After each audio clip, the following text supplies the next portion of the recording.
YouTube. What's the YouTube show with CDotty? Today we have the frightening story of Hannah Graham. We just watched the other one about the other girl. I forgot her name, but yeah, I like it. So let's get into the video, man. I don't know. I never seen this one. 18-year-old Hannah Elizabeth Graham was in it. her second year of college at the University of Virginia, out for the evening at Charlottesville's downtown pedestrian mall, meeting friends and having drinks, a night any college student would look forward to. But Hannah ended up heavily intoxicated and all alone, that is, until she met a man. Her last words overheard by a passerby on the street were, "I'm not getting in the car with you." And then she was gone. No trace of Hannah has been found since she disappeared in the early hours of Saturday, September the 13th, now more than 3 weeks ago. Somebody listening to me today either knows where Hannah is or knows someone who has that information. Please, please, please help end this nightmare for all of us. Please help us to bring Hannah home. Thank you. Before we begin, we would like to send our deepest sympathies to the loved ones of Hannah Graham and Morgan Dana Harrington, who fell victim to the abominable acts described in this case. Damn, what the fuck? What the hell happened?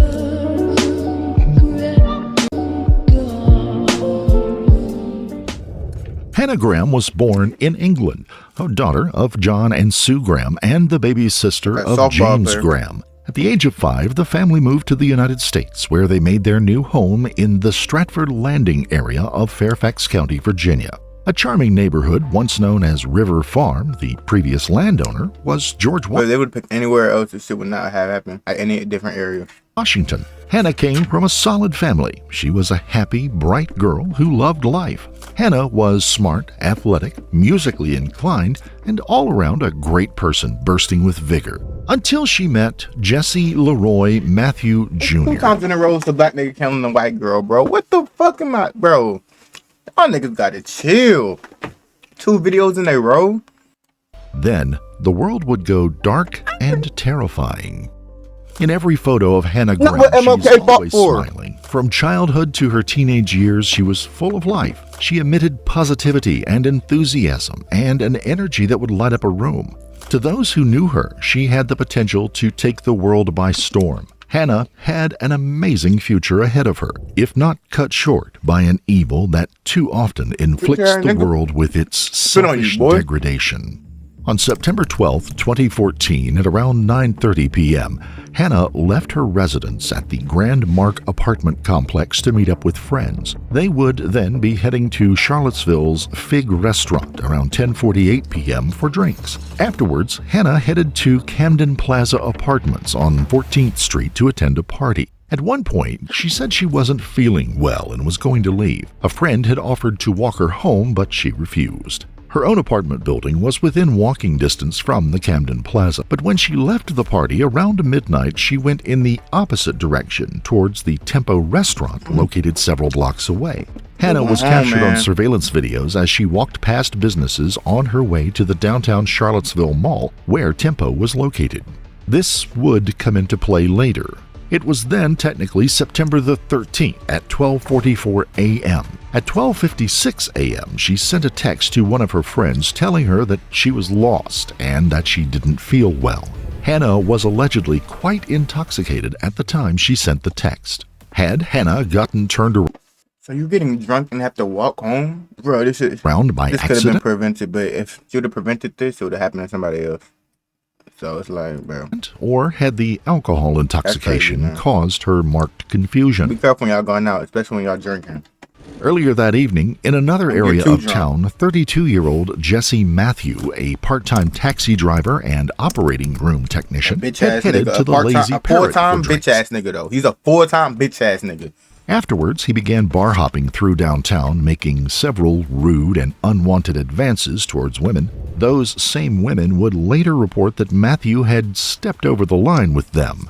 After a period of time went by, Matthew and Graham's paths would eventually cross. At first, Matthew let her walk by without drawing attention to himself, and then he saw his moment. He turned and followed her. With Hannah's heavy intoxication, her alertness to her surroundings would have been a little slow, a very dangerous thing considering she was all alone. Surveillance footage seemed to show that Hannah had been wandering around as though disoriented to her time and place. Matthew came up beside her, put his arm around her, and they were now walking together towards the Tempo restaurant. He knew Matthews it too. went inside and bought 2 drinks, and there is some contradiction she was drunk on whether Hannah was in the bar or outside at a table, and if she was actually served. The last text that Hannah sent to a friend stated, "I got stuck down, though," which made no sense at all to her friend. It was 1 a.m., and it would be the last communication to anyone from Hannah. Had an alleged predator just claimed his next victim? On September 14th, Hannah's friends were very concerned about her and reported her missing. They had last communicated with her in the early morning hours around 1 a.m. on the 13th. Now, friends and family could make no contact with her at all, and no one had seen her. Hannah was not the type of person who would go without informing someone. She was a responsible person, and everyone's concern grew deeper by the minute. Police immediately started a search for Hannah, and the state and federal law enforcement were called in as soon as possible. Hannah's better than the last video, cops. disappearance had hit a nerve. There had been several other females in the past who had gone missing throughout Charlottesville and in Albemarle County. So Hannah's case would gain national attention rather quickly. They needed to find her, and soon.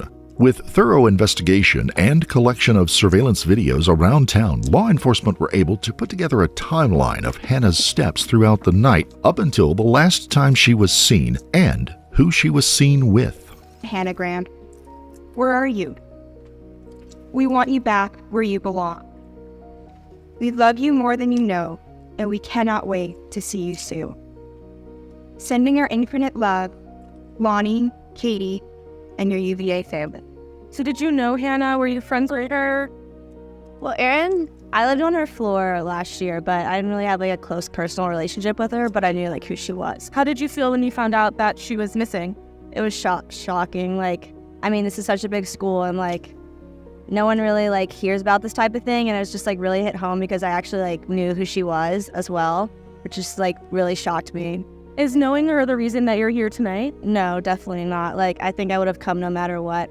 Everyone's been so supportive this whole time. It's just been it's been great to see support from everyone. Hundreds gathered at the University of Virginia to show their support for Hannah Graham and her family during a candlelight vigil, and many of them would also show support through a community search for Hannah. They wanted to do anything they could to help find her. She had touched the lives of many and cared about them as well. Now it was their turn to do the same for her. Jesse Leroy Matthew Jr., known to others as LJ, was raised in poverty. You should not have LeBron James initials, bro. You're a bitch. Bullied at school, had an issue with stuttering and learning disabilities. Dumbass nigga. Yet he Stuttering grew ass up nigga. and Bitch persevered ass nigga. through every tough turn and earned a full football scholarship I just about to say this nigga looked like he should have been playing football. Liberty University. But there was allegedly a dark side to Matthew.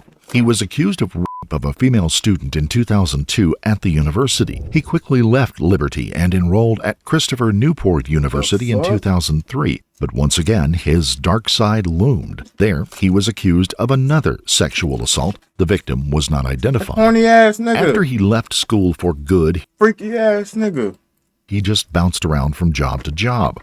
One of those was being a taxi driver in the Charlottesville, Virginia area, and he knew the area well and how to get around. In 2005, a young woman was attacked and raped as she walked home from a store in Fairfax County. It was alleged that he threatened to kill her unless she let him do whatever he wanted. She was left alive and was taken for medical treatment along with having a rape kit done. Investigators were able to lift DNA. What the fuck is a rape kit? What is that? What is the ape kit? At the crime scene, Bill ape kit with an R. A profile, but the DNA did not come back to any known suspects on law enforcement's database. The woman feared for her life so much that she chose to move back to her home in India. Oddly, family and friends would say that Matthew was a kind-hearted soul willing to help anyone. He was ass nigga sent this bitch out the country, bro. She left the country. gentle person with a big heart, they said. Even women he had dated in Like the a fat past DDG. said of their relationships that he was charming and tender. Yet here was Matthew being accused of previous assaults, at least 12 women in all that were known of. And he's It still just free roaming didn't the make streets at sense. nighttime. One of Matthew's girlfriends even told detectives that he had a rough childhood, and by rough she meant every last one of these could have been prevented, bro. How he accused of 12 different girls and he's roaming the streets at night? that he had been sexually abused. Jesse was sexually abused by at least 3 different individuals throughout his elementary school years. One individual in particular raped him on several occasions and forced him to keep it a secret. Ain't gonna lie, it's tough, bro, but I don't give a fuck. That don't mean you do it to somebody else. I have no doubt this repeated sexual trauma during his developmental years had played a key role in the allegations against him. It was never fully confirmed by either family or friends, but Matthew alleged that the sexual assault had occurred against him while he was growing up. If it were true, it might just explain his Dr. Jekyll and Mr. Hyde persona, going from a nice guy to something else entirely. Had a nature versus nurture issue influenced Matthew's downward spiral towards his own undoing? Matthew's own father drank and was absent from his life at times, and had even been arrested in 2006 for indecent exposure. What kind of example was his father looked up arrest of a random black man? Father setting for this young man? Could these things have impacted his developmental years, possibly evolving into a serial rapist murderer? I'm not giving was niggas no Jesse excuses lashing out against his past, or giving in to a drive that had emerged from deep within himself? On September 19th, detectives retained a search warrant for Jesse Matthews, labeled as the back-to-school killer's apartment. A cell phone with a missing SIM card was recovered, as were men's shorts with DNA. When it was examined, it contained both sperm and DNA from Matthew, but also DNA from Hannah. Her DNA was located also on the passenger side door of Matthew's vehicle. A second warrant was issued the next day to search Matthew's apartment again. Investigators said that he was not charged yet in connection with Hannah's disappearance, but he was the last person to be seen with her on the night she disappeared. With the second search completed, the investigators would leave Charlotte, North Carolina?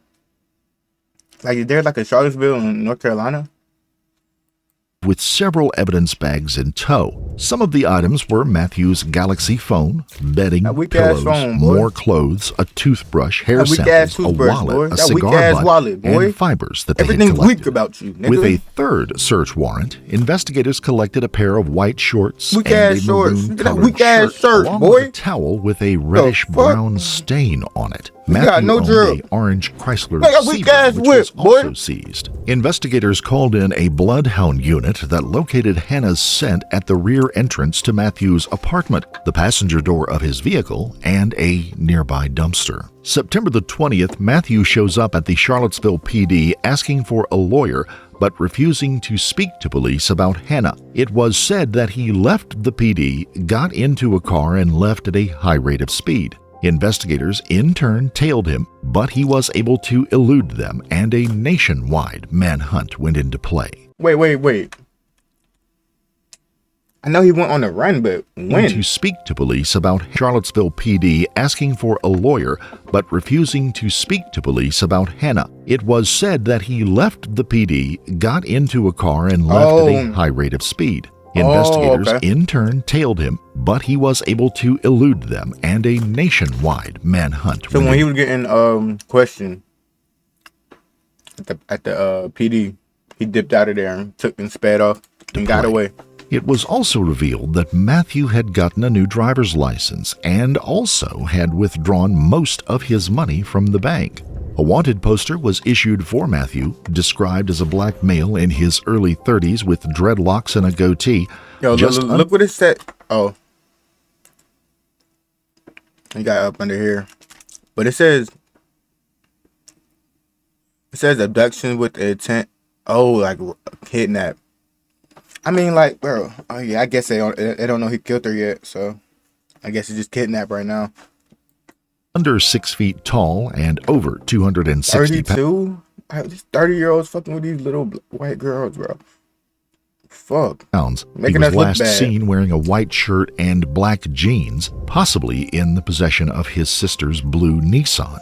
It was disclosed that Matthew's family had pleaded with him to assist the detectives with any information he was aware of in the disappearance of Hannah Graham. His aunt, named Alice Fletcher, told police that the family were trying to do all they could to help Hannah's family find their missing daughter. They're disappointed in that nigga. Ladies and gentlemen, good afternoon.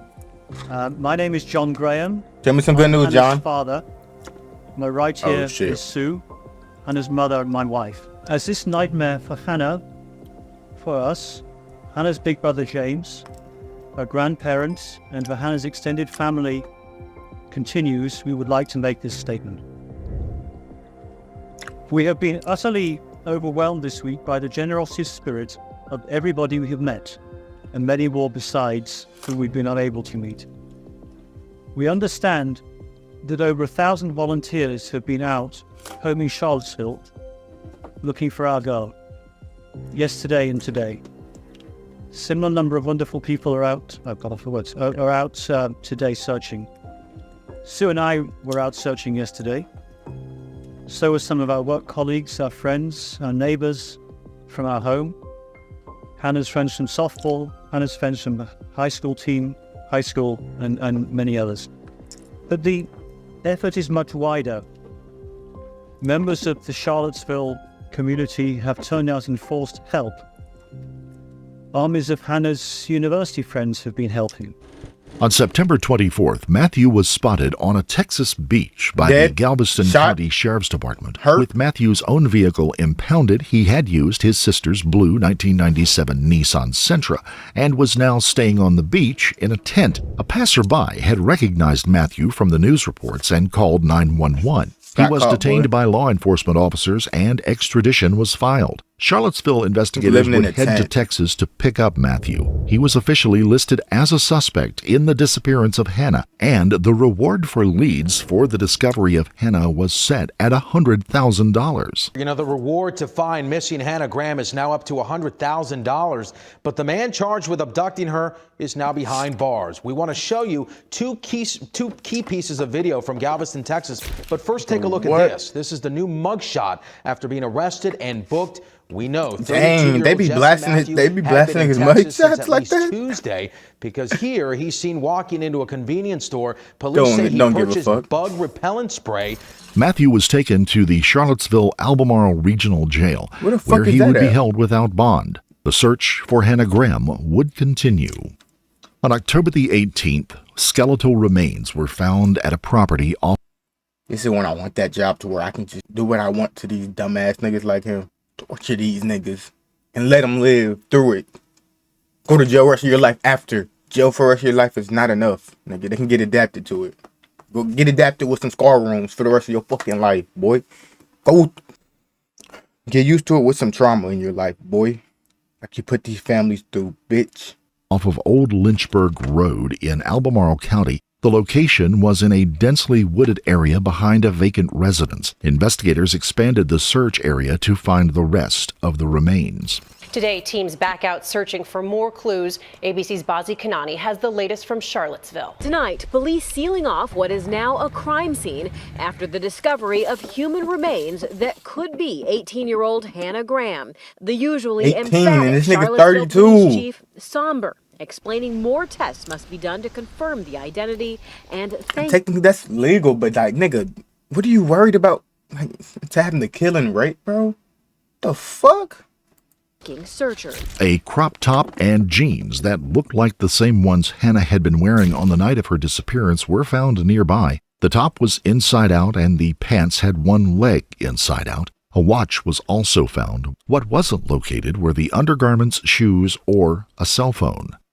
A nearby resident told investigators that on the morning of September the 13th, they had seen Matthew's car backed into an access road that goes behind the property. The gate was closed and no one was in the vehicle. I'm about to say something, but I'm going to give a benefit of the doubt because they probably knew it was his car afterwards. But if they knew it was his car before, that's tough.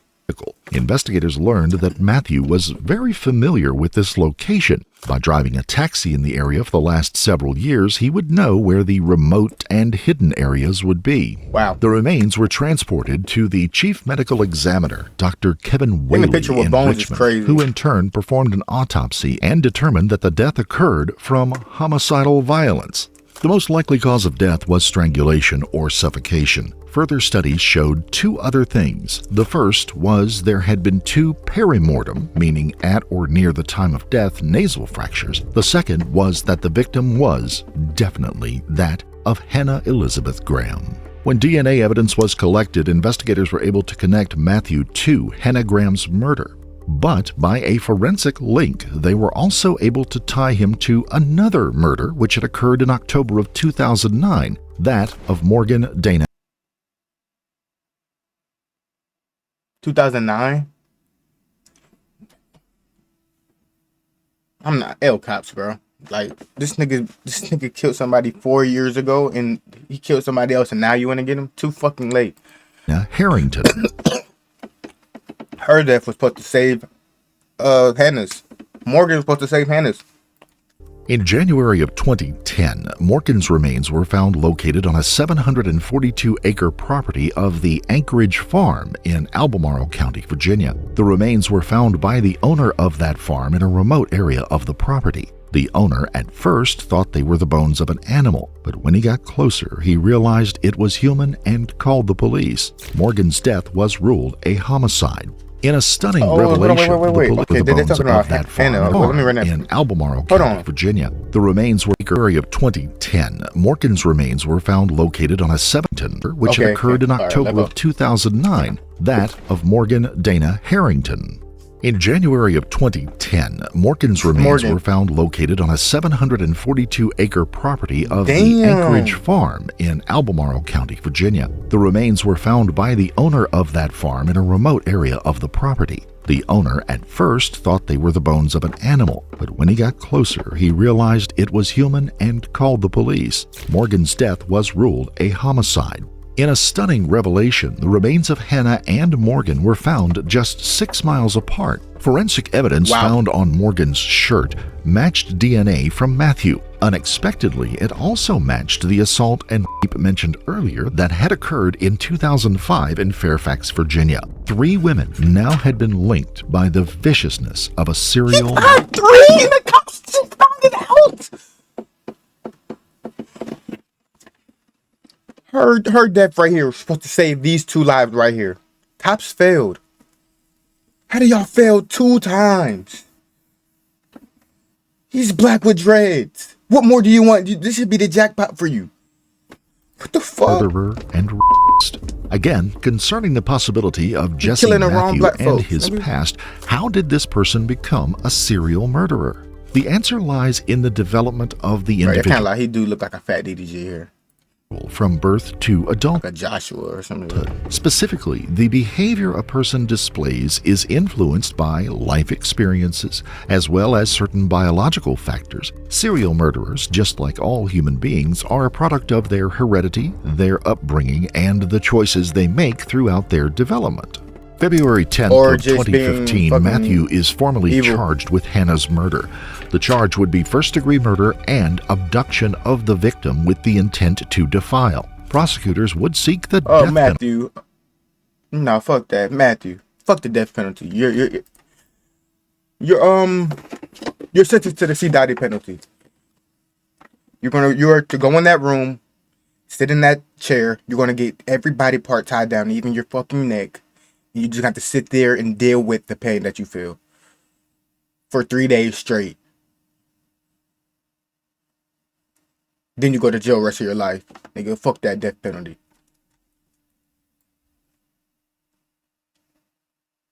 And you're required to go every year for the rest of your life. That's what you're sentenced to, nigga. Penalty for Jesse Matthew.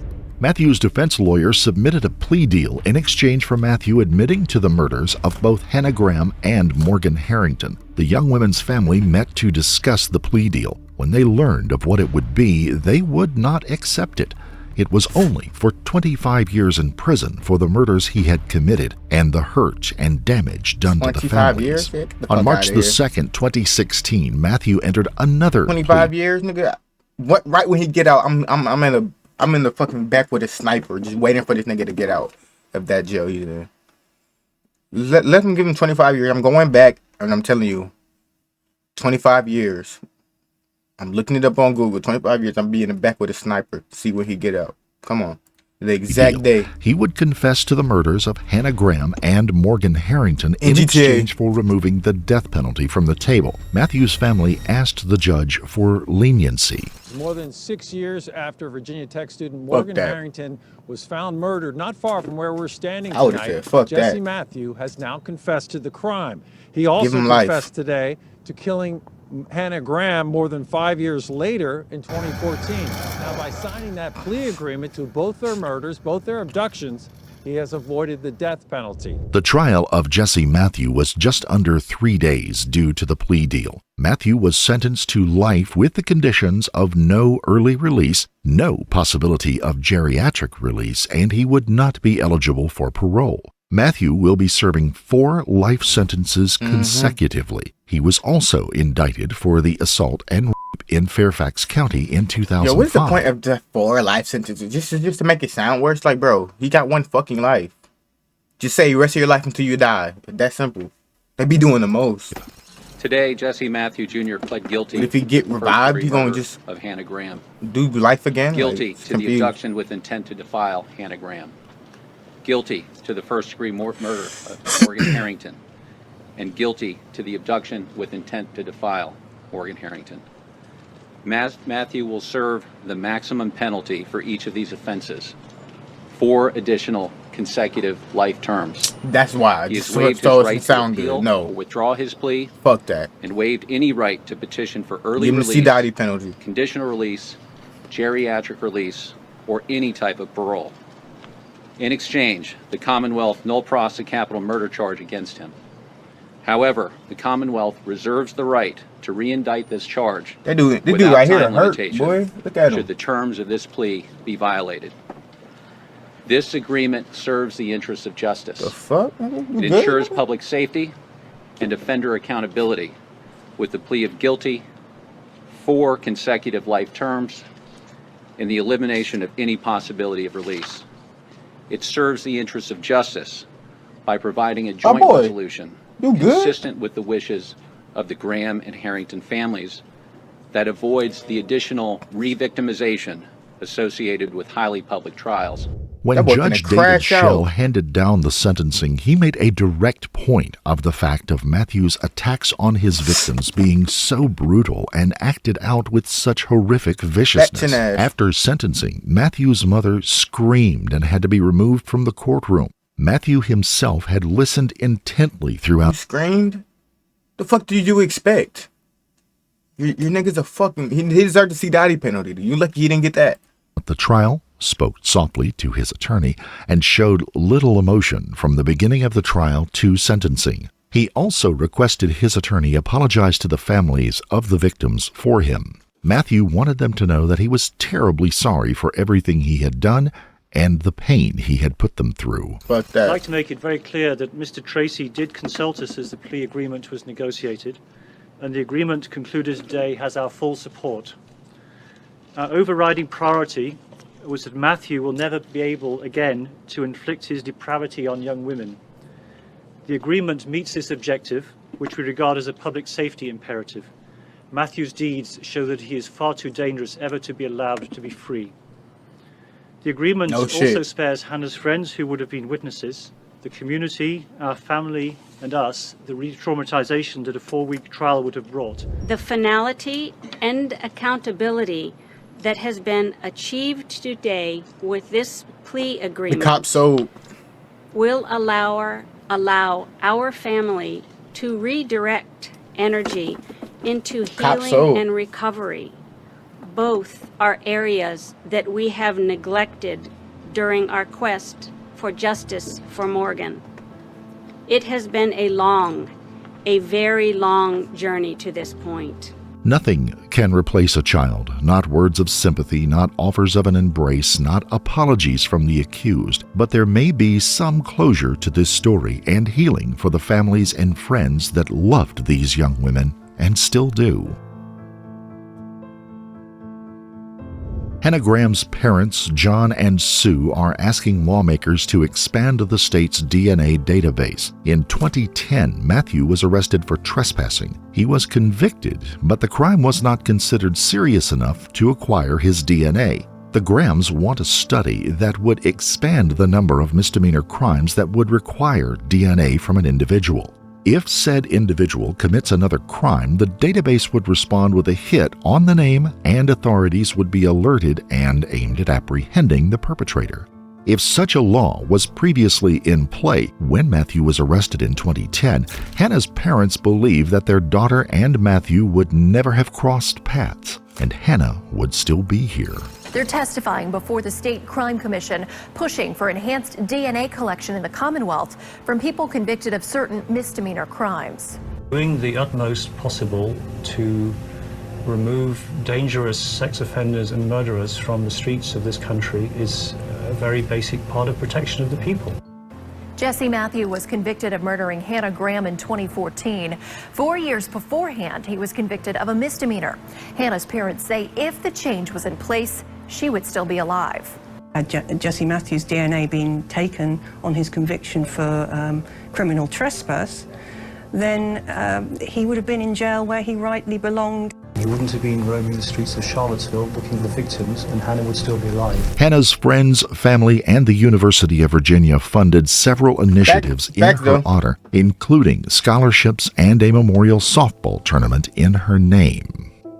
In June they did that though. I thought that he's got DNA for everybody that go through the jail system, like everybody. 2018, Virginia Governor Ralph Northam signed bills that would expand the list of misdemeanor convictions that trigger mandatory collection of DNA for the Commonwealth's databank. Since Harrington's death, her mother has devoted herself to Help Save the Next Girl, a nonprofit organization she founded to honor her daughter and familiarize young women with the potential predatory dangers.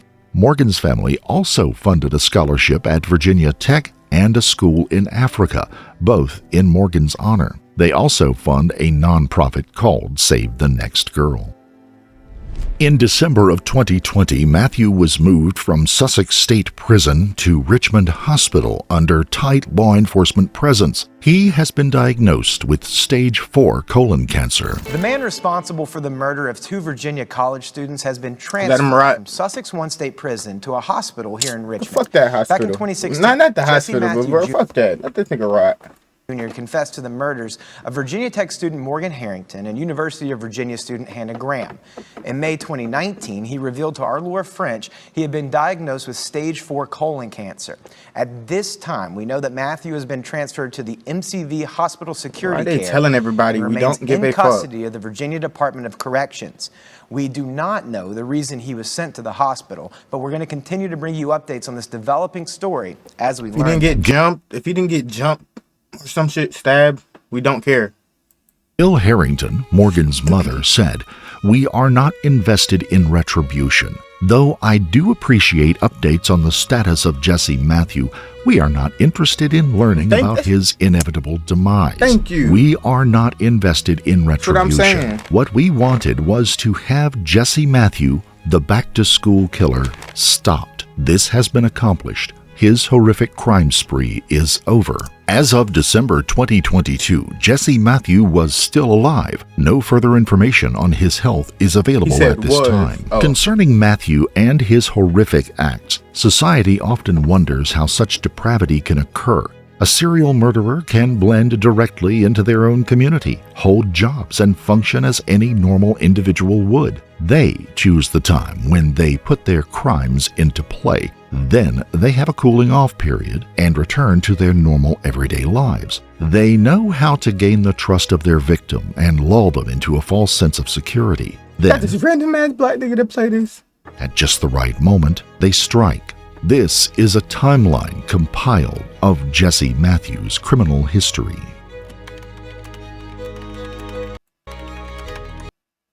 Look at all this shit. Alleged. Right. It's ridiculous, bro. Y'all let this nigga heat up. This nigga got takeover and went off. Like, y'all niggas sold.